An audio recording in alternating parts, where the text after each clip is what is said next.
Minimal Domestic Space is a seminar where the students explore, graphically and theoretically, concepts of domesticity and the spaces it generates. The city's evolution and transformation can only occur from the sum of small-scale architecture pieces. Taking in account that a minimum of 85% of the buildings constructed in the world are residences, and in many cases unplanned or without architect design, we should face, as architects, the challenge of innovation in this area to respond to an evident lack of space and a society in constant change. As Le Corbusier says in his book Towards an Architecture, architecture is one of the most urgent needs of the human, since the house has always been the indispensable and first tool that has been forgotten. We review the concept of primitive hut from Vitruvius as the simplest and naked expression of architecture that should follow the principles of simplicity and usefulness. To continue with the distribution of the Roman houses and Rainer Banham environmental bubble, to finish with the new aggregations of collective houses. The principal objective of this course is to analyze and debate new ways of life and compare a large number of fundamental examples that will be part of the student knowledge base in the future. In order to analyze and debate a wide range of topics, each of the students analyze a housing type and its prototypes example, combined in 6 large groups. Within this frame, the students are encouraged to be experts on their topics and have a critical position to open a debate with the rest of the classmates, extending comparisons between types and trying to find a common areas of agreement of what 21st century house should be. The architectural types we analyze are in first place the incremental domestic space, where we analyze the progressive way in which a house can grow. Starting with a basic unit of house or a seed cell, the final house can be constructed in a long period of time with a low initial investment. The initial house can be transformed, improved, and complete through the time, according to the necessities, possibilities, and preferences of the home members, with great examples as the Preview Lima competition or Aravena's Quinta Monroy in Chile.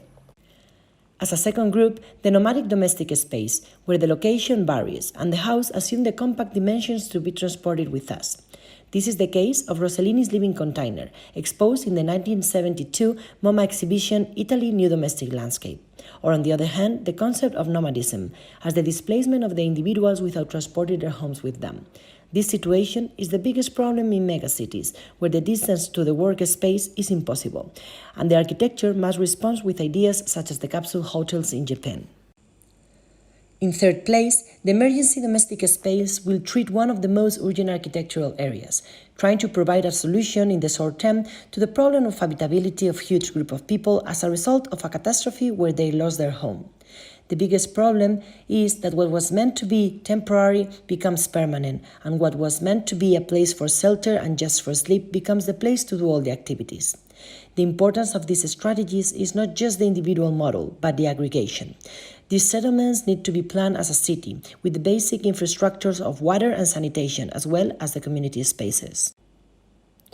The flexible domestic space, especially in collective housing, appears as a skillful mechanism to solve the lack of connection between the anonymous user and the designer. In the 1960s, flexibility was presented as a panacea, a kind of universal solution through which the architect allowed and encouraged the plurality, tolerance, and informality of ways of life. It was a response to the new society, with an air of freedom that were called the flexible years.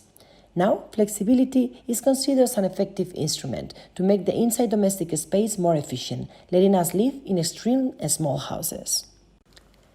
The fifth group, cellular aggregation of domestic space, focus in the analysis of the cell aggregations, continue exploring the prisons as the smallest restricted space, but also its comparison with the religious cells of the monks.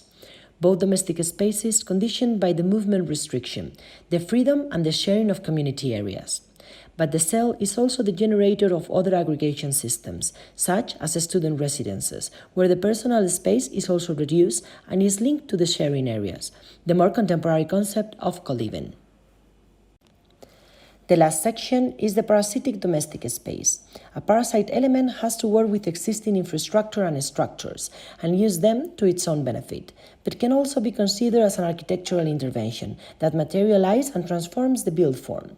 A parasitic construction redefines and reconfigures a built structure and potentially offers a new space. In the architecture education, I consider the graphic representation a fundamental tool. As architects, we should express our ideas with drawings, schemes, and images, but these drawings shouldn't be just a final document. It's also a tool to think, to analyze, to design while thinking. For that reason, in this course, the student must analyze a series of precedents, trying to understand all vertices of the projects in a very consistent way, and being critic in the comparison between them. So with all this research and drawing analysis, they have agency to propose a new prototype inside their topic, as an evolution of the study ones, as a speculation of the new ways of living in the next century.